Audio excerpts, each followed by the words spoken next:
All right, let's talk about the Washington Commanders, also known as the Washington Football Team. Also, if you're a fan of this channel, known as the Washington Balls, which is a nickname I'm still not sure exactly why that became the way it was. Kyle just started calling them that one day and it stuck. But yes, the Washington Commanders, who are in a unique position this offseason as they, things went off the rails last year, but sometimes that's not the worst thing in the world. It's always disappointing in the moment, but they have the number 2 overall pick, and they kind of can maybe go through a full rebuild at this point instead of kind of being caught in no man's land for year after year like they had been.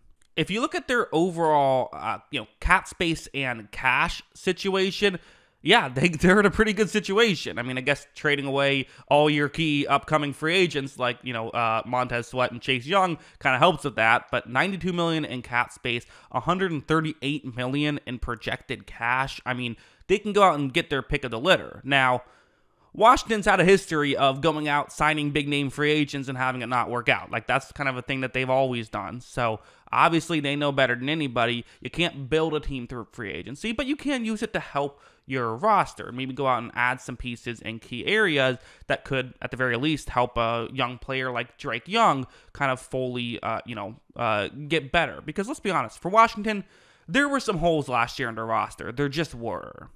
This is where PFF projected, or not projected. This is where they had each position group graded last year, where they ranked. So passing was 26th, receiving was 26th, pass blocking 15th, run blocking 9th, and running 15th. So okay, definitely some holes offensively, and the defense was even worse. Run defense 31st. Coverage 24th, and pass rush 25th. Of course, the pass rush had Montez Sweat and Chase Young for the first half of the season, so it's actually kind of even more shocking that it was that low, given the fact that they still had them for a bit, but definitely was a disaster once those guys left. So there's some holes, some things you have to, go with. I did my evaluation of Drake May. I like him. I think if Caleb Williams goes 1, which I think he will, I think drafting Drake May pick 2 would be my move, but you want to put him in a better situation. We talk about the Washington receivers, and yeah, they have big-name receivers, but they got to stay healthy, they got to stay on the field, and you need more depth as well, as the 26th highest graded receiving core is not good enough, and you want to improve that. So, maybe in free agency, perhaps, or maybe with your high second round pick, you make a move there. Pass blocking was not as bad as people would think. I think that Sam Howell loves to take sacks, and I think that made the offensive line look worse than it actually is. I don't think the offensive line is terrible, but definitely there's still some room for improvement, I would say. The defense is a complete mess, but my philosophy in this stuff is if you're drafting a quarterback, the goal is to help the young quarterback. Like, put the young quarterback in as good of a situation as possible, pump the resources into the offense first, and then you don't want the defense to be terrible because that can still hurt the development. If a young quarterback feels like they have to score every time to give your team a chance, that's going to hurt your development. But it's better to have them with a good offense and a bad defense than a good defense and a bad offense. Like Bryce Young, Panthers had talent defensively, but didn't matter because there was no help for Bryce Young. So that's kind of how I view it. I'd focus on the offense first if you do decide to go quarterback with the number 2 overall pick. So that's where they're at. Now, part of it is they got to keep some of the players that are free agents as well, right? So these are their free agents, their key free agents, not all of them, obviously, and how many millions of dollars they're projected to get in this upcoming free agency period. So Kendall Fuller, really good corner, kind of the one guy who was doing his job last year, it felt like, in the secondary. You don't want to let him go. I think, $13 million, I'd keep him for $13 million. It's hard to find a good, consistent corner in this league. He's a good, consistent corner. Keep him in the building. That's what I would do personally. I think that would make sense. Cameron Curl, another guy, good young secondary player. He's had his inconsistencies for sure. Didn't think he had his greatest season last year, but who in the Washington defense did? I wouldn't freak out too much. I'd keep him. Curtis Samuel is interesting. I kind of wonder if Samuel's just going to say, you know what? I just need to change the scenery, because he was good for Carolina, I thought. Came over to Washington on a second contract. I'm excited to see what he's going to do. Like, oh my God, receiving core looks great. It just didn't work out there. Not to say he was terrible, but like it wasn't what they were hoping they were getting. So, I don't know.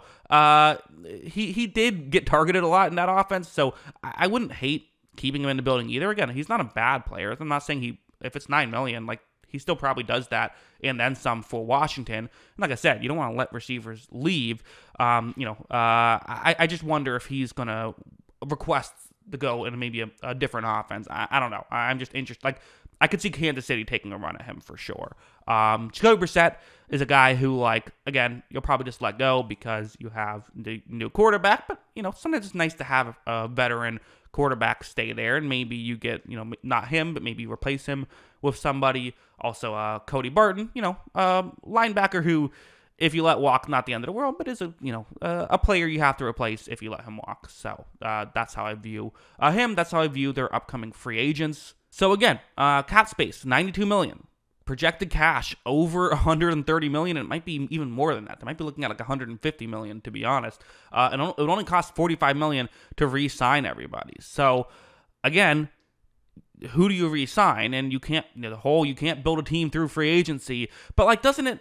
If Chris Jones doesn't stay with Kansas City, which, again, recording this video to be posted later, so maybe that's already happened. But if that doesn't happen, like, couldn't you just see Washington beat a team that goes out, pays Chris Jones an absurd amount of money? Like, that would be such a Washington move. They like to go out and sign some key free agents, that could help, them. And listen, sometimes it works out, but I'm just saying, it doesn't always work out.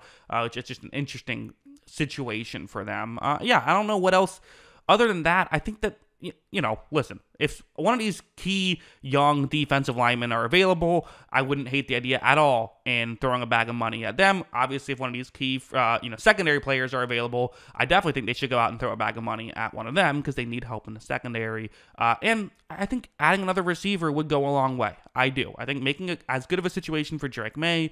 And again, is there a trade option potentially here? I don't know. But I don't think Washington's in a terrible situation because, for one thing, I do wonder how many of those players on the defense are bad versus had a bad season. Like, sometimes when things go wrong, it goes wrong for everybody, right? When you get into the what's the old expression? Like, when you wrestle a pig, everyone gets muddy. I don't think that's right, but there's something about mud and pigs, some expression somewhere. But that's kind of how I view. Like, is it possible as a defense, if there's a pig there, then everyone's getting muddy? But maybe not everyone is actually bad once you start the new season and get rid of the pig. That's my, if you were wondering if I could describe the Washington football team in pig terms, that's how I did that. So you're welcome there.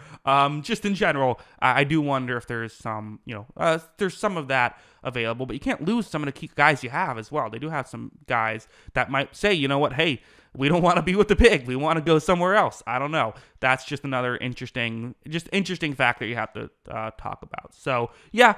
For Washington, not in the worst situation, but not in the best situation either. But I do think that going through this, it's like, hey, there's reason to be optimistic. It's more so just don't screw this up, more so than like, oh man, like they got a couple of years. Like, they could be good next year. They can make the playoffs next year. That's in the cards. They just can't screw it up. But yeah, those are my thoughts. What are yours? Let me know in the comments below. Always love hearing from y'all. And of course, as always, thanks for watching.